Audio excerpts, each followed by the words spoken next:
안녕하세요. 미국 주식하는 임견입니다. 오늘 미국장 한번 보겠습니다. 구독과 좋아요 부탁해요.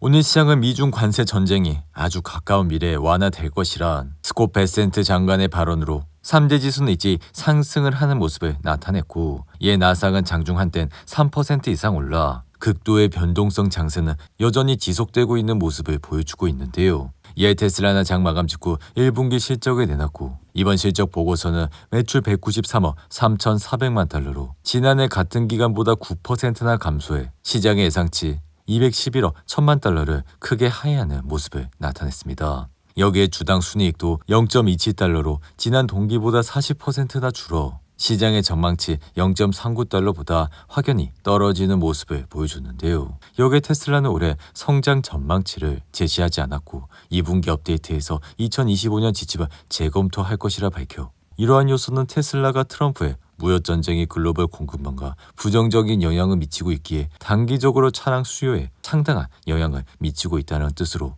해석을 할 수 있습니다.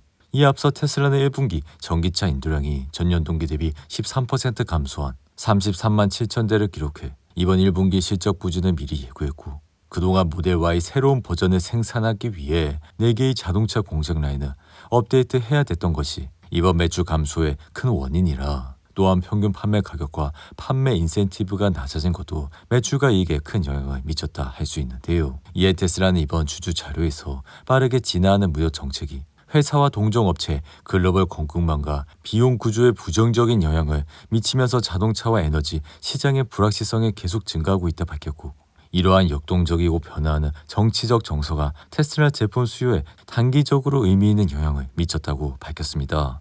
이에 테슬라의 주가는 이날 4% 상승하며 237달러까지 올라왔지만 장마감 직후 1분기 실적이 발표되자마자 1% 가까이 흔들리는 모습을 보여줬는데요. 그럼에도 테슬라는 이번 실적 발표에서 주주들에게 희망적인 메시지를 전달해 다가오는 6월까지 오스틴에서 자율주행 로보택시 운행을 계획대로 진행하고 있다고 밝히며, 또한 연내 휴머노이드 로봇 옵티머스 생산 라인도 구축할 것이라 밝혀 다시 한번 매출 증대에 힘을 쏟을 것이라 밝혔습니다. 여기에 머스크는 다음 달부터 경영 일선으로 복귀한다고 밝혀 다음 달인 5월부터는 정부 효율부에 할애하는 시간이 크게 줄어들 것이라 5월부터는 다시 테슬라로 돌아올 수 있다 밝혔는데요. 이에 테슬라는 시간의 거래에서 흔들리는 모습을 보여줬지만 현재는 다시 4% 가까이 상승을 하며 단번에 250달러까지 치솟는 모습도 보여주고 있는데요. 한편 이날은 다시 나스닥이 3% 가까이 올라 단번에 16,300선까지 올라왔고, 이날 상승의 주요 배경은 베센트 장관이 미중 무역 갈등 완화가 나타날 것이라 밝혔기 때문으로, 베센트는 이날 행사에서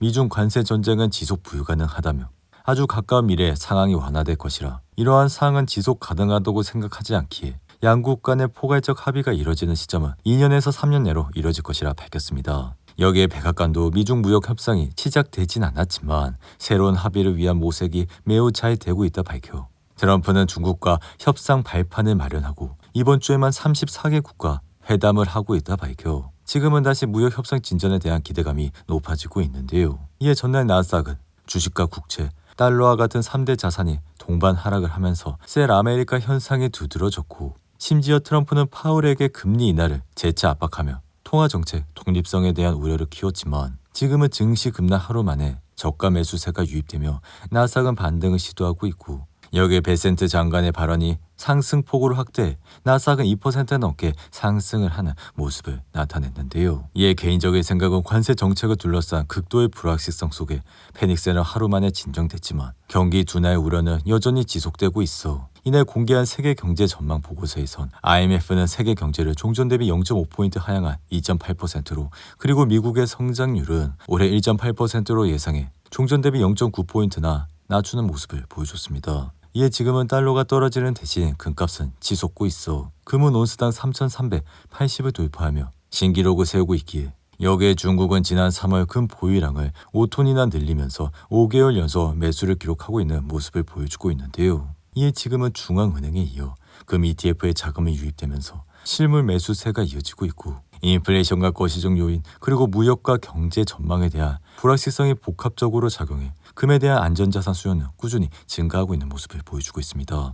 여기에 비트코인 시장마저 함께 상승을 하고 있어 비트코인은 단번에 88,000달러를 넘어 93,000달러까지 올라왔고, 이러한 현상은 트럼프가 4월 2일 상호 관세를 발표한 이후 하락폭의 대부분을 복구하는 모습을 보였기에 그동안 기관 투자자들의 디레버리징은 비트코인에 대한 역풍이었지만 지금은 부채가 어느 정도 해소가 됐고 그렇게 비트코인은 다시 반등을 하고 있는 모습을 나타내고 있는데요. 반면 지금 증시는 트럼프의 관세에 대한 입장이 바뀌기 전에는 박스권에 맴돌 것이란 생각이 들어 지금처럼 투자자 포지셔닝 측면에서 쇼커버링 그리고 예상보다 좋은 실적 발표나 관세 관련 부정적 뉴스가 나오지 않는 상황이 반등의 촉매제가 될 수는 있겠지만 여전히 완전한 무역 합의 소식이 나올 때까지 시장은 큰 변동성을 보일 가능성이 크다고 판단이 됩니다. 이에 작은 확률로 단기 상승을 예측을 할 수 있는 건 채권 금리가 계속 지금처럼 상승을 하거나 트럼프의 지지율이 떨어진다면 이전처럼 트럼프 푸시 나타날 수 있어. 만약 이렇게 채권 금리가 폭등세를 지속한다면 트럼프의 아킬레스건이 될 수 있다 생각이 드는데요. 한편 인공지능 대장 엔비디아는 이날 2% 이상 올라 98달러로 마감했고 전날 100달러 선이 또 한 번 무너져 시장에 충격을 줬지만 이날은 다시 반등을 하는 모습을 보여주고 있는데요.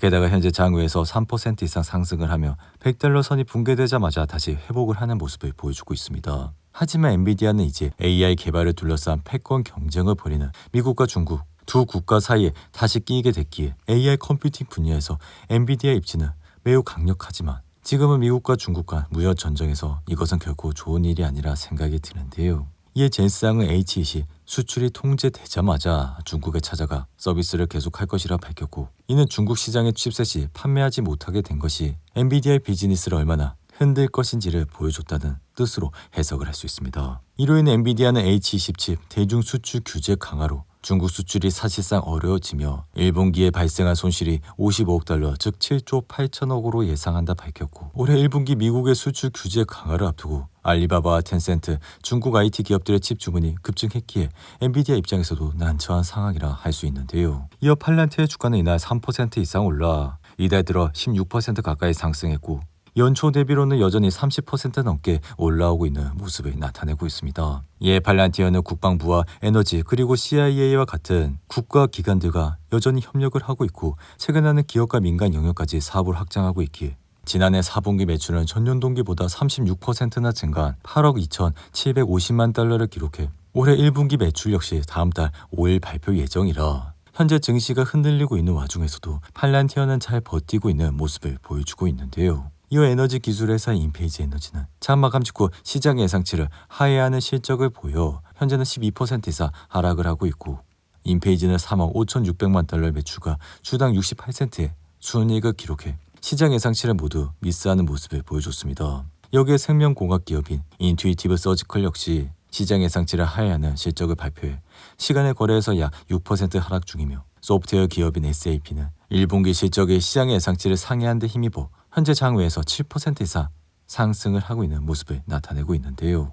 여기에 오클러는 회장인 샘 알트만이 사임한다는 소식에 11% 이상 하락했고 제조기업인 패키징 코퍼레이션은 2분기 실적 전망이 시장의 예상치를 밑돌아 현재 주가는 5% 이상 하락을 하고 있는 모습을 나타내고 있습니다. 오늘도 8분이 넘는 긴 영상 끝까지 시청해 주셔서 감사하고요. 가시기 전에 구독과 좋아요 잊지 마시고 그럼 저는 다음 영상에서 찾아뵙겠습니다. 감사합니다.